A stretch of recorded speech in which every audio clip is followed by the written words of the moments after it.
opposite of Huling. This is only his 4th steeplechase ever. Never ran the event before April. Ran 1 race in April, 1 race in May, where he actually took a face plant into the steeplechase pit. Right. Ran his qualifying race on Monday, and now it's his 4th race. But I think he's the future of this event in the United States. The steeplechase, 7.5 laps, 28 hurdle jumps that are unforgiving, and they're on their way. Tom Hammond and Craig Nasback from Hayward Field here, and the U.S. Olympic trials in the final of the 3,000-meter steeplechase. Little pushing as they came out of the gate there, Tom. And we'll show you the competitors here in this men's steeplechase final.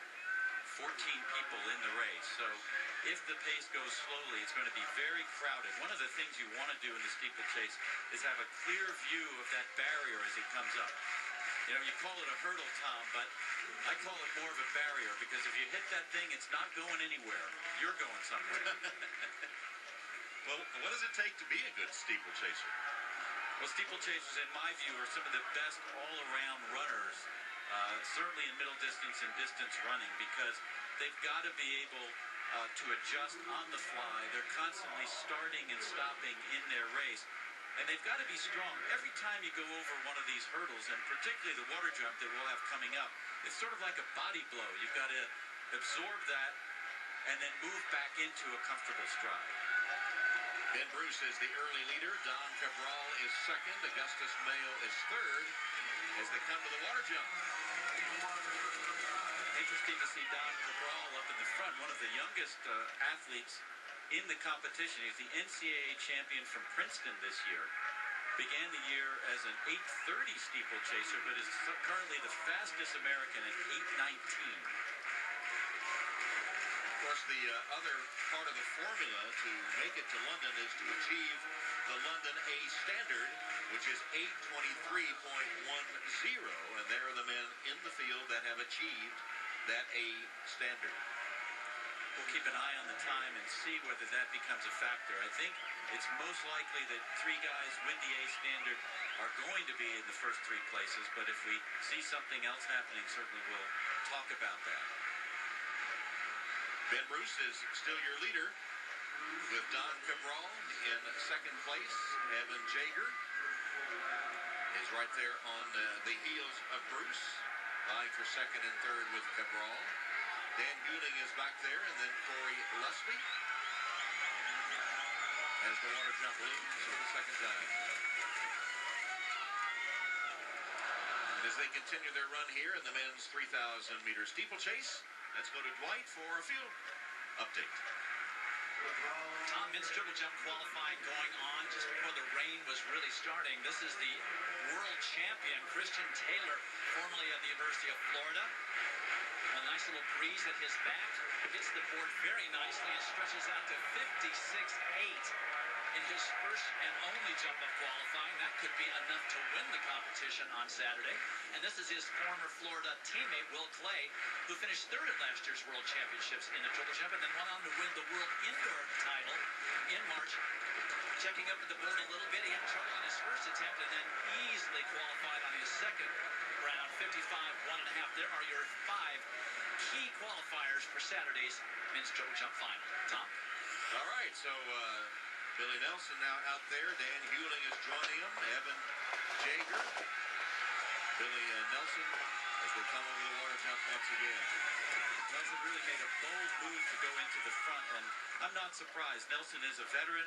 He's someone that has to, show early in the race in order to be able to do well. A guy who's small for a steeplechaser, only 5 feet 5 inches tall.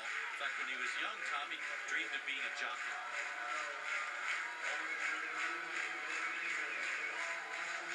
They now have 4 laps remaining. Brian Olinger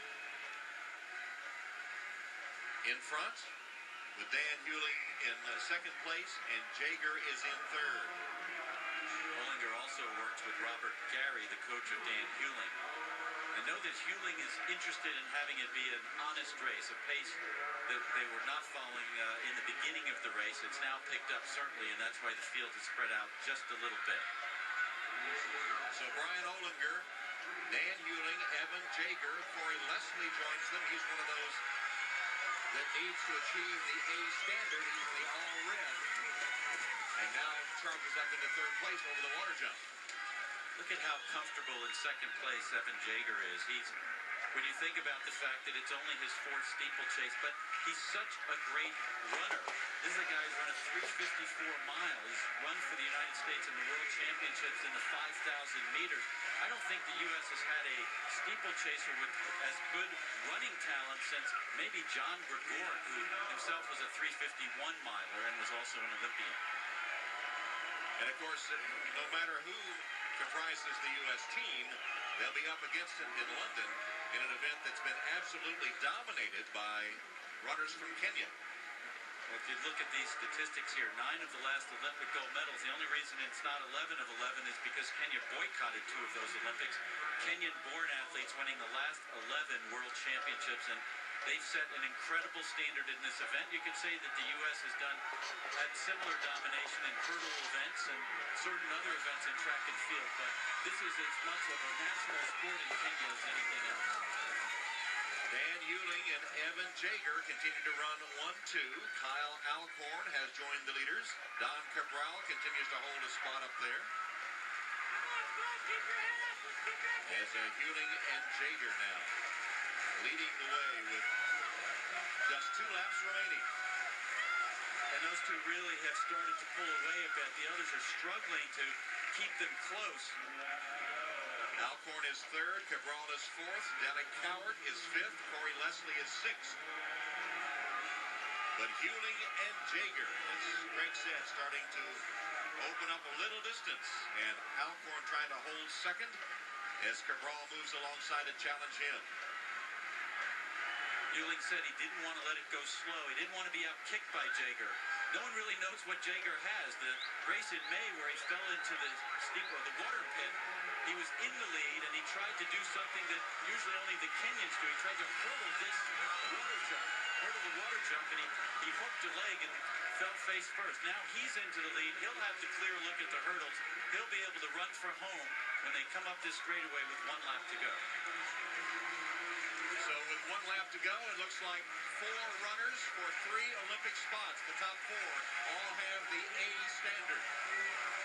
Alcorn's a good finisher, but Donn Cabral in third place has really lit up the track world with some of his finishes, his last lap finishes for Princeton this year, winning 2 titles at the Penn Relays and winning the big race in Occidental when Jager went down. He's a very, very good finisher. Down the back straightaway, and Jager begins to draw away. Huling now being passed by Cabral. And now Alcorn passes Huling as well. Top 3 will go to London, and Evan Jager has the lead. Jager's in front. Donn Cabral is second.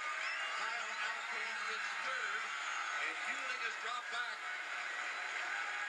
They come to the home straightaway. Here's the final barrier approaching. And Evan Jager is over in front. Cabral second.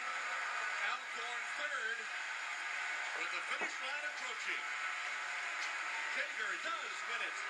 Cabral in second. And Alcorn third. Personal best by 3 seconds for Evan Jager. He was in the right place the whole time. You notice very careful over that last water jump. Didn't want to make the mistake that he'd made last month. And Cabral, who looked nervous in qualifying and had a few rough moments in this race, including a hurdle on the last lap, really pulled it together, used that sharpness from his NCAA season and his great finishing speed to make the Olympic team. Evan Jager, the former Wisconsin Badger, who went to Portland to train, has won the U.S. Championship and will lead the U.S. steeplechase team to London. Look at the joy, yet another athlete who trains in Oregon, as you pointed out, who's made this team. You know, they wanted to move him to the steeplechase 2 years ago. He broke his foot at the national championship, so they had to delay that. They finally decided to make the move in April that he'd become a steeplechaser, having done some flexibility work, having practiced some hurdles over the season, and now here he is leading the Olympic team to London. So there is your U.S. Olympic team in the 3,000-meter steeplechase.